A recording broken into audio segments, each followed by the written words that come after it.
ॐ सदाशिवसमारम्भां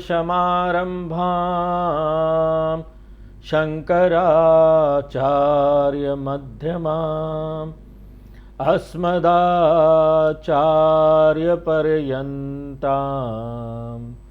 वन्दे गुरुपरम्पराम्।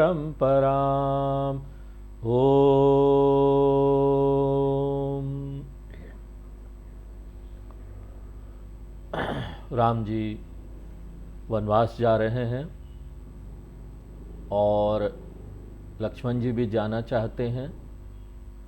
उनको राम जी से स्वीकृति मिल जाती है, अपनी माता सुमित्रा से भी स्वीकृति मिल जाती है। और पिछले क्लास में हम देख रहे थे कि माता हो तो सुमित्रा जैसी, और ऐसा सुंदर सीख वो लक्ष्मण जी को देती है कि ऐसा एक आध्यात्मिक व्यक्ति ही कर सकता है। मां से ज़्यादा वो भगवान की भक्त थी, एक आध्यात्मिक व्यक्ति थी, इसीलिए वो स्पष्ट रूप से दूसरों का भला क्या है वो देख सकती थी। उसकी विवेक बुद्धि आच्छादित नहीं थी। तो वो लक्ष्मण जी को सीख देती है, अपने हृदय में भक्ति रखना। सुमित्रा माता कहती है, तुम कहू बन सब भांति सुपासु। भगवान राम सीता जी तुम्हारे साथ है तो उनकी कृपा से वन में भी ना तुम्हें सारी सुख सुविधाएं प्राप्त होगी। तुम अपनी तरफ से सब प्रकार से ऐसी सेवा करना कि ना कोई क्लेश ना हो पाए। क्या सुंदर सीख है, देखो यही हमारा उपदेश है। इस प्रकार क्या होता है, भक्त भगवान की शरण में रहता है और भगवान उसे सब प्रकार से आराम प्रदान करता है। हम भी लक्ष्मण जी जैसे भगवान के शरण में आ जाएं तो हमको क्या चिंता करना, बताओ। देखेंगे भगवान, सब देखेंगे, मुझे क्या करना। हाँ? वैसे भी मैं कुछ करता तो नहीं हूं, करते हो तुम, मेरा सिर्फ नाम हो रहा है। हाँ? भक्त का क्या काम है, देखो उसका कर्तव्य क्या है। भगवान की सेवा में लगे रहना ही भक्त का कर्तव्य है, वही सबसे बड़ी सेवा है। और वो क्या सेवा है, खाली बोल देंगे सेवा तो कुछ भी हो सकता ना। क्या सेवा, उन्होंने जो बोला है वैसा कार्य करते रहो, यही भगवान की सेवा है। उनके कार्य को व्यक्ति करता रहे, यही भगवान की सेवा है। उन्होंने बहुत कुछ बोला है, शास्त्र उनके मुख है, वाणी है शास्त्र। शास्त्र में बताया गया आपको क्या करना, वो कीजिए।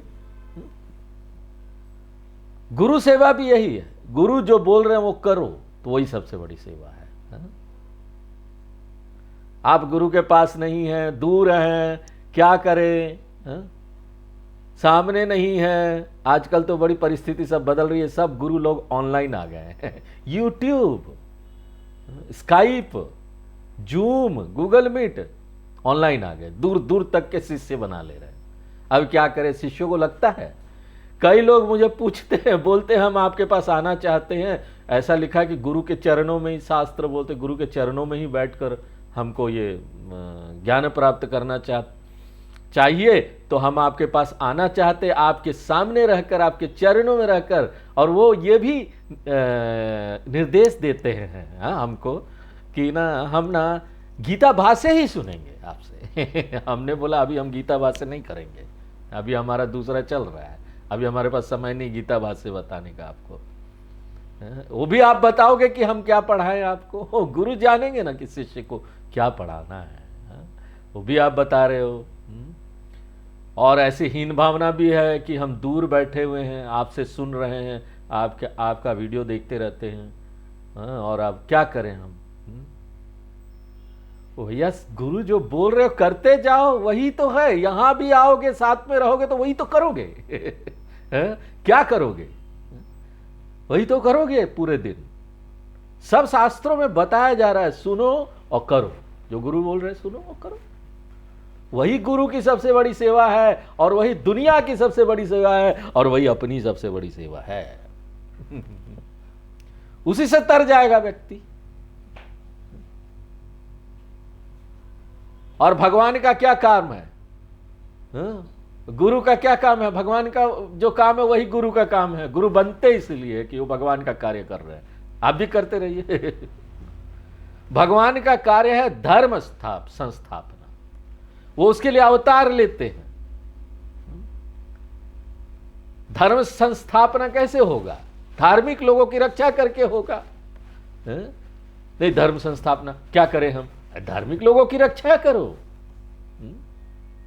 कैसे रक्षा करें? हम थोड़ी ना पुलिस में हैं कि जाकर किसी को बचा लेंगे।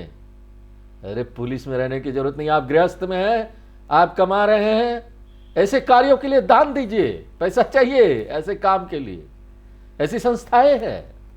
दान नहीं दे सकते, पैसे नहीं दे सकते, अपने हाथ पांव से अपना समय दीजिए, अपना ऊर्जा नहीं दीजिए। अगर वो भी नहीं दे सकते, उसमें भी बिजी है ना, तो सिर्फ संकल्प तो कीजिए कि ऐसी संस्था है, अच्छा कार्य कर रही है, और ये और आगे बढ़े। भगवान से ही प्रार्थना है। इतना मुंह से तो बोल सकते हैं। इसी को बोलते हैं आप धर्म संस्थापना कर रहे हैं। कुछ पढ़ रहे हैं, गीता उपनिषद ये सब पढ़ रहे हैं, पुराण को पढ़ रहे हैं, उसका ज्ञान दूसरों में बांटिए। ये तो कर सकते हैं। भगवान ने भी यही किया ना, आके राक्षसों को मारा जो परेशान कर रहे थे, सब साधु लोगों को, ऋषि लोगों को, उनको ठिकाने लगा दी, चल तू अब यहां से, समय खत्म तुम्हारा। और उसके बाद अर्जुन को गीता का ज्ञान दिया आगे पीढ़ी के लिए। अब जो राक्षस को मारा था वो तो उस पीढ़ी के काम आया ना, हम तो उस पीढ़ी में थे नहीं। राक्षस को मारा, वातावरण को अच्छा किया, समाज को अच्छा कर दिया। लेकिन गीता का ज्ञान तो पीढ़ी दर पीढ़ी आज भी हमारी रक्षा कर रहा है। शास्त्रों का ज्ञान आज भी हमारी रक्षा कर रहा है। सुनो, जानो, और जो बोला गया वही करो। यही भगवान की सेवा है।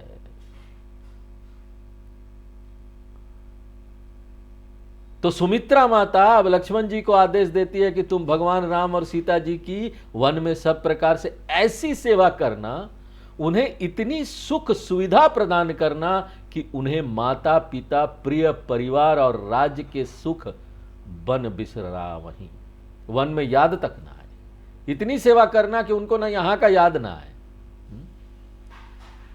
तुलसी प्रभु ही सीख देई, आये सु दीन पुनि आशीष दई।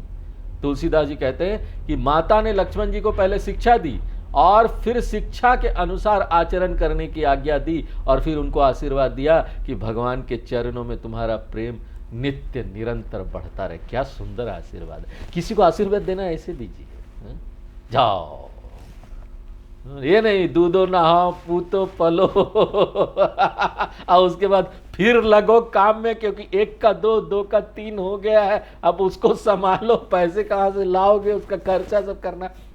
ये भगवान से बोलो ना कि जाओ तुम्हारा प्रेम नित्य भगवान में बढ़े। इससे बड़ा कोई आशीर्वाद ही नहीं है। सबको ही आशीर्वाद देना। अब वो क्या होगा? वो सुखी अपने आप रहेगा। जब भगवान में नित्य प्रेम जिसका बढ़ेगा, उसको सब पता चलेगा, वो सुखी रहेगा, उसको कोई परेशानी नहीं होने वाली है। इसलिए सबसे सुंदर आशीर्वाद यही है। मातु चरण सिरु नाई चले, तुरत संकीत हृदयम। माता सुमित्रा आशीर्वाद देके जैसे ही चुप हुई, अब लक्ष्मण जी को डर लगा कि कोई रोक न ले।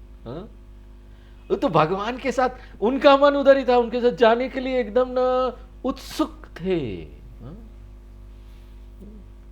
छटपटा रहे थे, अंदर से छटपटी थी। ऐसी छटपटी होनी चाहिए, ऐसी तीव्रता होनी चाहिए भगवान से मिलने के लिए। ऐसी तीव्रता जिसकी हो जाएगी ना, भगवान साक्षात सामने उसको दर्शन दे के ही रहेंगे। देखो रामकृष्ण परमहंस को कितनी तीव्रता थी, सब छोड़ के बैठे हुए थे मंदिर में। हमको तो बस माँ काली चाहिए, माँ काली ने दर्शन दे दी, लो हमको खाना भी खिलाओ, क्या चिंता है। हम तो सामने आ गए, करो जो तो तुमको खिलाना है ना, बड़ी तुमको ममता आ रही है, खा खिला दो। तो भगवान तो आ जाते हैं कुछ भी रूप देकर, ऐसी तीव्रता हमारे हृदय में है, वो हमको देखना है। लक्ष्मण जी में ऐसी थी, माता के चरणों में तुरंत सिर नवाया और तुरंत उठ के पीछे से घूमकर चलो चलो कोई रोक न ले क्योंकि हृदय में शंका थी। और इस शंका के विषय में कुछ लोग तो कहते हैं कि उन्हें शंका थी कि कहीं इस बीच उर्मिला ना आ जाए, उनकी पत्नी, और वन जाने में बाधा उठने लगे पत्नी लोग बड़ी बाधा लगाती है, ये मत करो वो मत करो आध्यात्मिक मार्ग में। अरे दो व्यक्ति है, पति पत्नी, एक व्यक्ति बड़ी आगे निकल गया सन्यास आध्यात्मिक मार्ग, दूसरा व्यक्ति नहीं आगे निकला, उसको रुकेगा नहीं जाना है नहीं करना है ये सब, हमको छोड़ के चले जाओगे। तो अब उसको डर लग रहा है ऐसा कहीं ना हो जाए, उर्मिला आ जाए और वन जाने में बाधा लगे। कुछ अन्य लोगों का मत है कि उन्हें यह शंका हुई कि कहीं यहां अधिक देर हो गई तो इस बीच भगवान राम चले ना जाए, वन ना निकल जाए, इसलिए वो ऐसे भागे ना जैसे ना किसी हिरण को शिकारी के जाल से छोड़ दो तो कैसे भागता है जानवर, जाल से छोड़ दो तो भड़बड़ा के भागता है, वैसे भड़बड़ा के भागे वो जैसे जाल तुड़ाकर भाग निकले हो ऐसे पहुंचे। गए लखनु जह जान की नातू, लक्ष्मण जी माता से स्वीकृति लेकर वहां पहुंचे जहां भगवान राम थे। भगवान राम और सीता जी को पाकर वो बहुत प्रसन्न हो गए, वाह हमको भगवान मिल गए साथ में माया देवी भी है, कोई चिंता ही नहीं है? सारी रक्षा यहां हो जाएगी all the protection he will get. Lakshman ji ने भगवान राम और सीता जी के चरणों में प्रणाम करके एक प्रकार से सूचित कर दिया कि हमें भी अपने साथ वन जाने की स्वीकृति मिल गई है, आपके साथ वन जाने की है? फिर भगवान राम और सीता जी के साथ नृप मंदिर आए, उस भवन के पास पहुंचे जहां महाराज दशरथ कैकेयी के साथ थे। तुलसीदास जी अब न वहां नगरवासी जो अयोध्यावासी थी, उन वासी लोग थे, उनकी क्या दशा हो रही थी उसका वर्णन करते उनको भी तो देखना पड़ेगा, प्रजा थे, बहुत प्रेम करते थे भगवान से। कहीं परस्पर पुरु नर नारी, अयोध्या के स्त्री पुरुष आपस में ना दुखित होकर बातें करते हैं कि विधाता ने बनते बनते कैसी सुंदर बात बिगाड़ दी। कहां तो भगवान राम का राज्याभिषेक होने वाला था और कहां देखो वन को जा रहे हैं, क्या बात। उन लोगों के शरीर दुर्बल, दुख के कारण शिथिल हो रहे हैं, मन दुखी है और सबके मुख मलिन है, मानो न सब विषादग्रस्त है, दुखी है। विकल मन हूं माखी मधु छीने, अयोध्या इस वासी लोग इस प्रकार से व्याकुल होकर इधर उधर घूम रहे हैं जैसे कि मधुमक्खियों का छत्ता तोड़कर शहद निकाल लेने पर वे मधुमक्खियां व्याकुल होकर इधर उधर उड़ती है, शहद निकाल लिया। तो यहां पर इन अयोध्या वासियों के लिए पुष्टिदायक सुखदायक शहद के समान तो भगवान का राज्याभिषेक था और कैकेयी रूपी भिलनी ने छत्ता तोड़कर शहद ले लिया। तो अब ये सब लोग व्याकुल है, क्या सुंदर उपमा दिया है, कैकेयी भिलनी थी जिसने मधुमक्खी का छत्ता तोड़ दिया, राज्याभिषेक रुक गया उनका, दुखी हो गए सब लोग, छटपटा रहे हैं, इधर उधर भड़बड़ा रहे हैं। करमी जहीं सिरु धुनी पछिताही, सब लोग व्याकुलता में हाथ मल रहे हैं और सिर पीट कर पश्चाताप कर रहे हैं। बैठती क्यों नहीं है एक जगह, इधर उधर घूमती क्यों रहती है? मेधा जी बैठ जाइए, कहां गए? बैठती क्यों नहीं है? सुनने में एकाग्रता होती है, बैठना चाहिए एक जगह, बैठ के कम से कम रामचरितमानस और वो भागवत में तो बैठ जाना चाहिए। बस भगवान की बात हो रही होती ना, भगवान का जिस ये जहाँ बात चल रहा हो सम्मान से बैठना चाहिए, उठना उठना एकाग्रता।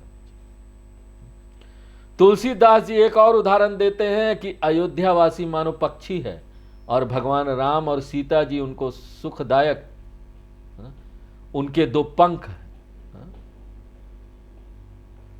अब भगवान राम और सीता जी वन जाने को तैयार है तो अयोध्यावासी बिना पंख के पक्षी के समान व्याकुल हो रहे, पंख ही कट गया उनका। भय बड़ी भीड़ भूप दरबारा, जैसे जैसे लोगों को सूचना मिलती गई सब लोग महाराज दशरथ के द्वार पर इकट्ठा होने लगे। अयोध्यावासी बहुत दुखी है और उनके विषाद का कोई पारावार नहीं है, तुलना नहीं है। भगवान राम अब राजप्रसाद के प्रवेश द्वार तक पहुंच गए थे। उन्होंने राजभवन में प्रवेश किया, दशरथ जी के पास पहुंचे। वहां पर महाराज दशरथ व्याकुल होकर आंखें बंद किए हुए भूमि पर पड़े थे। उनके पास सुमंत्र जी बैठे थे। सचिव उठाई राव बैठारे, सुमंत्र ने महाराज दशरथ को सहारा देकर बैठाया और उनसे यह प्रिय वचन कहा कि भगवान राम आ गए हैं, आपके पास ही खड़े हैं। ये शब्द कान में पड़ते ही महाराज दशरथ उठकर बैठे और जब आंखें खोली तो उन्होंने देखा कि भगवान राम के साथ सीता जी और लक्ष्मण जी भी हैं। वे समझ गए कि ये दोनों भी साथ में वन जाने को तैयार है। इस कारण महाराज दशरथ को और भारी दुख होने लगा। अब वो समझाएंगे। सिय सहित सुत सुभग दो, देखी देखी अकुलाई। सीता जी सहित अपने दोनों पुत्रों को देखकर महाराज दशरथ की व्याकुलता और बढ़ती जा रही है। वे सोचते हैं किस प्रकार उन्हें रोका जाए, लेकिन उन्हें कोई उपाय नहीं सूझता। वो बस उनको लेकर बार बार अपने हृदय से लगा लेते हैं। इस प्रकार अपना दुख और प्रेम को प्रकट करते हैं। सकई न बोली बिकल नर नाहू। महाराज दशरथ भगवान राम और सीता जी की ओर बार बार देखते हैं, व्याकुल भी होते हैं, लेकिन कुछ कह नहीं पाते। इतना दुख हो गया, मुंह से कुछ निकल ही नहीं रहा, बात ही नहीं निकल रही। उनके हृदय में जलन हो रही है दुख के कारण। भगवान राम ने अति अनुरागा बड़े प्रेम के साथ महाराज दशरथ को प्रणाम किया और उनसे विदा मांगते हुए कहा कि हे पिताजी, मुझे आशीर्वाद दीजिए और वन जाने की आज्ञा दीजिए। यह तो हर्ष का समय है, इस समय दुखी होने की क्या बात है।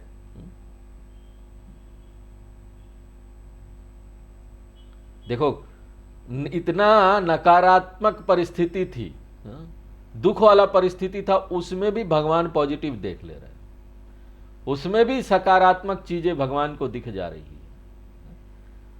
और वो तो आशीर्वाद लेने आए, कोई और होता है हमको वन भेज दिया, हमको घर से निकाल दिया, हम क्यों जाए अपने पिताजी को पांव भी नहीं छुएंगे, जा।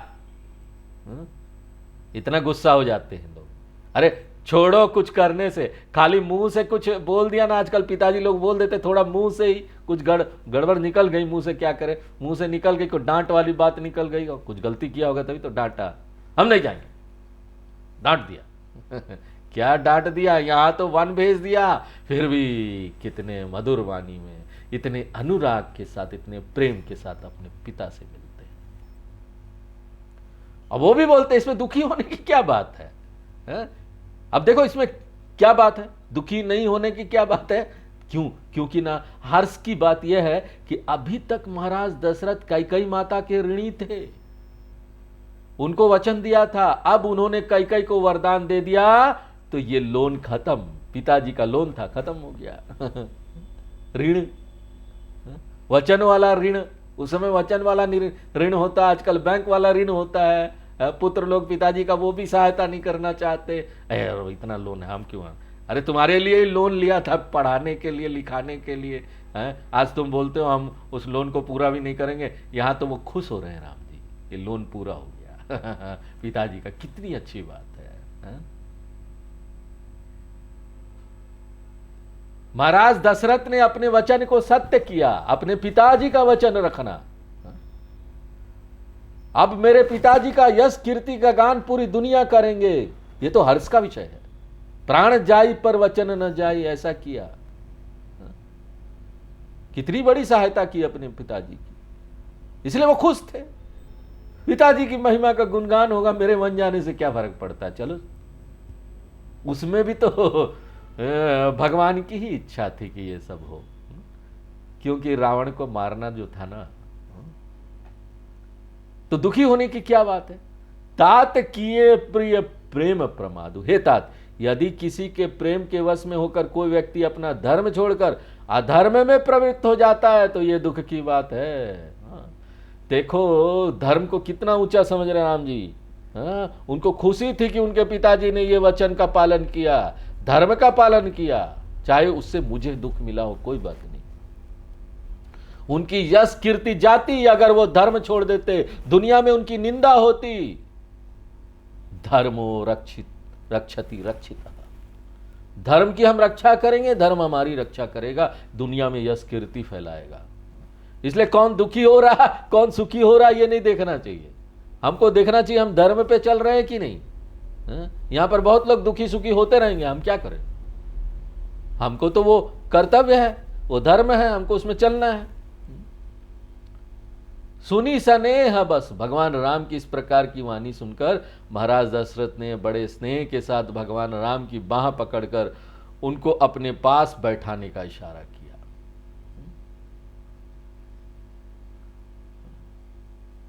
अब महाराज दशरथ बोलते कि हे तात सुनो, जितने भी मुनि लोग हैं वे सब तुम्हारे लिए कहते हैं कि श्री राम तो परमात्मा का ही अवतार है, चराचर के स्वामी हैं,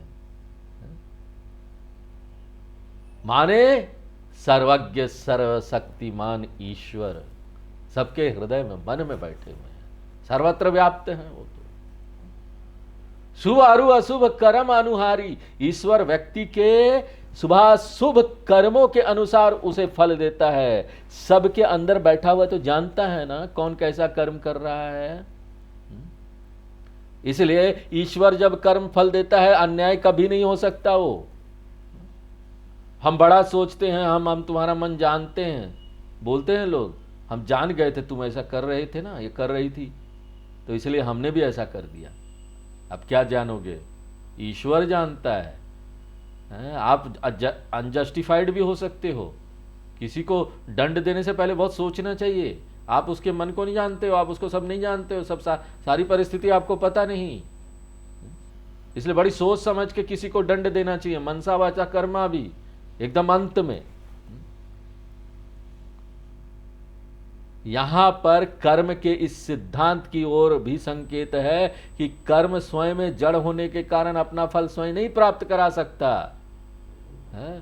कर्म फल दाता है एक चेतन सत्ता ईश्वर, जो ये निर्णय लेते हैं कि ये कर्म सही था कि गलत, इसमें इसको ये फल मिलना चाहिए, कौन सा फल मिलना चाहिए। अच्छा अगर पुण्य कर्म था तो चलो इसको सुख दे दो, बड़ा सुख आ रहा है जीवन में, और पाप कर्म था तो चलो दुख दे दो, दुख आ रहा है जीवन में। अपने आप ये नहीं हो सकता, अपने आप कर्म तो जड़ है, वो क्या कर पाएगा। यहां पर बड़ा नियम कानून है, लॉ है, क्रिमिनल लॉ है, सिविल लॉ है, लेकिन क्या क्रिमिनल लॉ सिविल लॉ अपने आप आपको दंड दे सकता है क्या। लॉ होने से क्या हुआ, लॉ ऑफ कर्मा है, अपने आप दंड नहीं दे सकता। उसके पीछे एक जज चाहिए कोर्ट में और ईश्वर है वो जज, वो देते हैं फल। और ईश्वर में इतना सामर्थ्य भी है, उनसे प्रार्थना करने पर यह भी होता है कि व्यक्ति के जीवन में घटनाएं तो घटेगी, परंतु उन घटनाओं से मिलने वाले दुख से व्यक्ति थोड़ा बच जाता है। इसलिए कभी भी दुख की परिस्थिति आए ना, खूब प्रार्थना करो, वो प्रार्थना से पुण्य भी मिलता है। तो आपका जो दुख की परिस्थिति आई पाप के कारण, वो पाप कटेगा तो आपको फिर न उस दुख से बाहर निकलने के लिए शक्ति मिल जाएगी। कर्म का अंतिम सिद्धांत यह है कि शुभाशुभ कर्म का फल भी ईश्वर तभी तक दे सकता है जब तक हम जीव भाव में है ना। जहां हम आत्म भाव में आ गए तो हमारा कर्म बंधन समाप्त हो गया। अब कोई भी कर्म हमको बांधता नहीं है। All the karmas are non binding karmas, नहीं बांधने वाले कर्म हो गए हैं। क्यों? क्योंकि कर्म से अभी हमको कोई अपेक्षा ही नहीं रही। No expectation at all from all the karmas, ये जीवन है। कर्म से हमको कभी संतुष्टि मिलेगी नहीं, वेदांत यही बोलता है ना। हम थोड़ा वेदांत की बात भी यहां बता देते हैं। जितना भी कर्म कर लो और सोचोगे ये भी कर रहे हैं आगे हमको संतुष्टि मिल जाएगी, नहीं मिलेगी।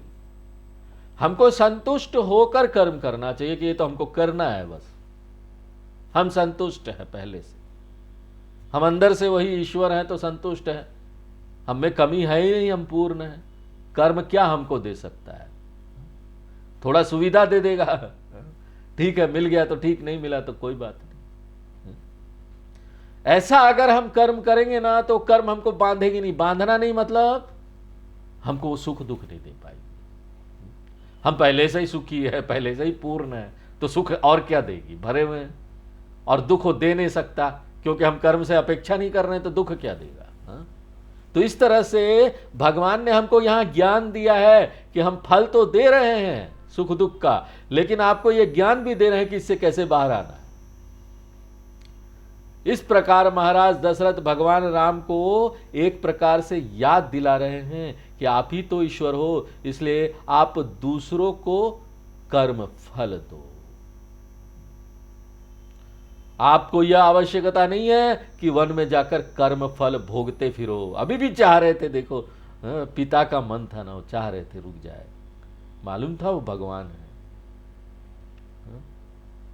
संसार में जीव जैसे कर्म करते हैं, अपने अपने कर्मों का वैसा ही फल उन्हें भोगना पड़ता है। शास्त्रों में भी ऐसा कहा गया है और संतों का भी यही मत है। जितने आचार्य लोग हैं वो लोग भी यही बोलते हैं। और करई अपराध को और पाऊ फल भोगू।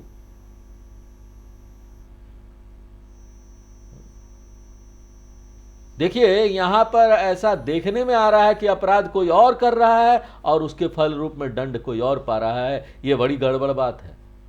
यहां पर महाराज दशरथ का संकेत है कि गलती तो हमारी है और दंड आप भोग रहे हो।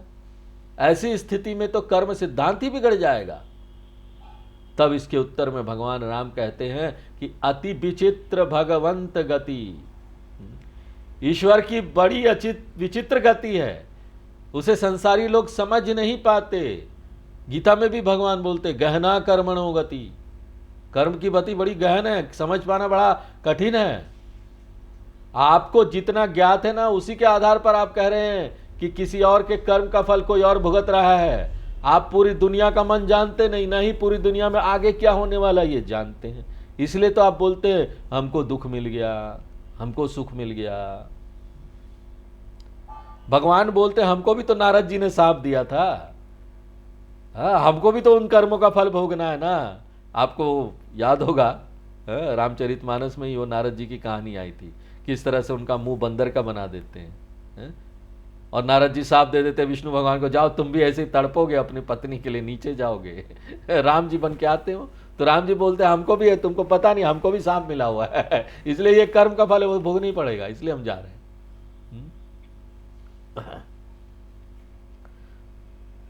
परंतु हमारे कर्म फल भोगने में यह अंतर है कि हम कर्म फल को सार्थक मात्र करते हैं कि जैसा है वैसा कर दे।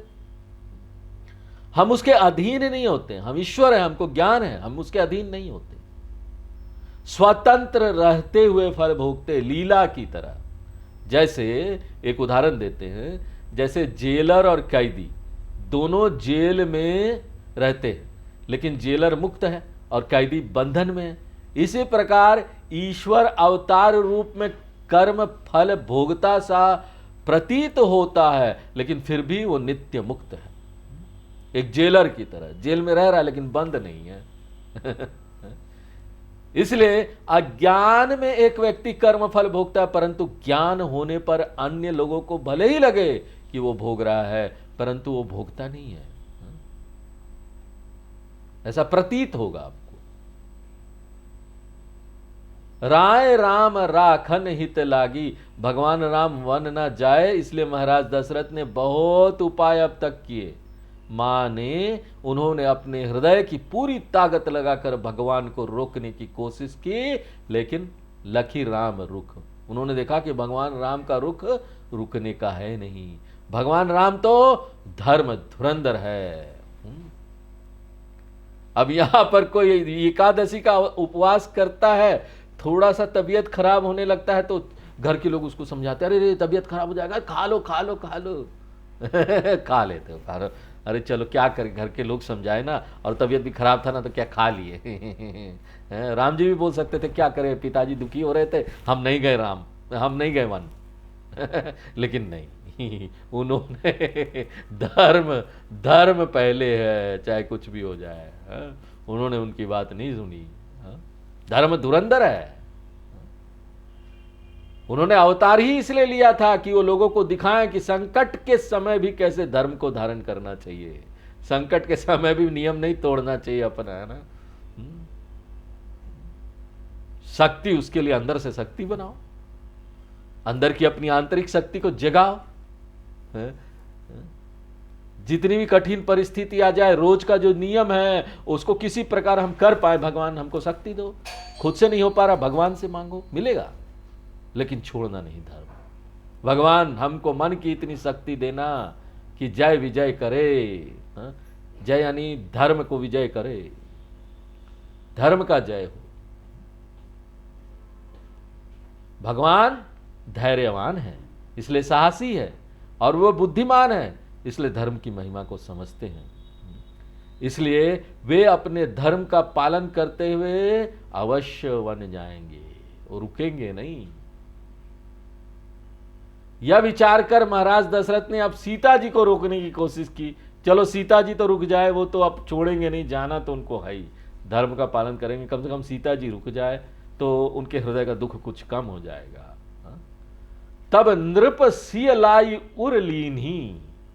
तब महाराज दशरथ ने सीता जी को हृदय से लगाकर बड़े प्रेम के साथ बहुत भांति समझाया कि वन में बहुत तकलीफें हैं, और यदि वन नहीं जाओगी तो यहां पर सास ससुर के पास रहने में बहुत सुख सुविधाएं हैं। सिय मनि राम, सिय मनु राम चरण अनुरागा। सीता जी के मन में तो भगवान राम के चरणों में प्रेम था, इसलिए उन्हें घर बहुत सुगम नहीं लगा और वन जरा भी भयानक नहीं लगा। जब हमको किसी से प्रेम होता है, हमारा लक्ष्य कुछ और होता है ना, तो हमको ना बाधा दिखाई नहीं देती, बहाना वगैरह कुछ हम बनाएंगे नहीं, जाना ही जाना है। वरना करने के लिए तो कुछ भी कर लो, उसके सबके लिए तर्क है हमारे शास्त्रों में, आप वो तर्क दे दो, कर लो। सीता जी भी बोलती चलो सास ससुर बोल रहे हैं, दुखी हो रहे हैं, रुक जाते हैं। वन में तो सचमुच में इतना सुविधा नहीं होगा, कौन अपने पति के साथ जाए और इतना असुविधा में रहे, न खाना ठीक मिलना, न कपड़ा, न रहना ठीक। फिर भी वो जाने के लिए तैयार थी, क्योंकि प्रेम था, भगवान से प्रेम हो तो हम सब भी जो बाधाएं आती है ना आध्यात्मिक रास्ते में, उसको सबको ना सह जाएंगे। जितना जितना प्रेम हो उतना ज्यादा जो संसार में बाधा आती है ना, हम उसको सह जाएंगे, पता भी नहीं लगेगा, वो सब छोटे छोटे हो जाएंगे। अन्य लोगों ने भी सीता जी को बहुत प्रेम से समझाया। सुमंत्र जी की पत्नी, वशिष्ठ जी की पत्नी, जो बुद्धिमान स्त्रियां थी ऋषियों की, उन्होंने भी वन के कष्टों के बारे में बताया और कहा देखो सब लोग समझा रहे हैं, इतने बड़े बड़े लोग, सास ससुर गुरु की आज्ञा मानकर यहीं रुकना चाहिए। सीख शीतली हित मधुर मृदु सुनी सीत ही न सोहानी। उन सब लोगों ने यद्यपि बड़ी शीतल प्रिय हितकारी और मधुर शिक्षा दी, लेकिन सीता जी को यह सब बातें बिल्कुल अच्छी नहीं लगी, बल्कि न इसके विपरीत ही लगी। तुलसीदास जी कहते हैं जैसे शरद ऋतु के चंद्रमा की शीतल किरणें भी चकवा चकवी, जो रात को ना स्वभावतः अलग हो जाते, एक साथ नहीं रहते, बाकी समय वो एक साथ रहेंगे, जोड़े में विरह होता है, लेकिन उनको चंद्रमा की शीतल किरणें सबको अच्छी लगेगी, लेकिन उनको नहीं लगती। क्यों? उनका विरह है। ऐसे ही सीता जी को लगा कि ये सब हमें ऐसी शिक्षा दे रहे हैं जिससे भगवान राम से हमारा वियोग हो जाएगा, इसलिए यह मधुर शिक्षा भी सीता जी को व्याकुल करने वाली सिद्ध हुई। शिक्षा बड़ी सुंदर थी, मधुर थी, चंद्रमा की शीतल किरणों की तरह थी, लेकिन वियोग भगवान से दूर करने वाली थी। अच्छी अच्छी बातें लोग यहाँ आपको ना बहुत आकर्षित करेंगे। अरे चलो, कौन सत्संग सुनता है, चलो ना जरा घूम के आते हैं, 2-4 दिन का ट्रिप है, यात्रा करके आते हैं, वहां बड़ा घूमने मिलेगा। 2-4 दिन सत्संग रुक जाएगा तो क्या फर्क पड़ता है। बड़ी बड़ी ऐसी आकर्षित चीजें आपको बड़ा आकर्षित करेगी संसार में, भौतिकता में। नहीं वो पूरा फैमिली आ रहा, फैमिली गेट टुगेदर होगा, हाँ? तब उस समय आपको अपने लक्ष्य की तरफ ध्यान रखना है। अगर लक्ष्य छूट रहा है, लक्ष्य छूट के इस संसार में आपको कोई भौतिक उपलब्धि हो रही है, आनंद सुख भोग मिल रहा है, उसको छोड़ दो। अगर कोई चीज भगवान से दूर कर रहा है तो छोड़ दो भैया, छोड़ दो। वही तो आपके माता पिता हैं। ऐसा देखो ना, जगतः पितरो वंदे पार्वती परमेश्वरो, जगत के माता पिता, हमारे भी माता पिता, उनको छोड़ के कहां जाए, उनसे ज्यादा प्रेम है ना। तो आज हम यही विराम देते हैं, आगे फिर नेक्स्ट क्लास में देखेंगे। ओम पूर्णमदः पूर्णमिदं पूर्णात् पूर्णमुदच्यते पूर्णस्य पूर्णमादाय पूर्णमेवावशिष्यते। ओम शांति शांति।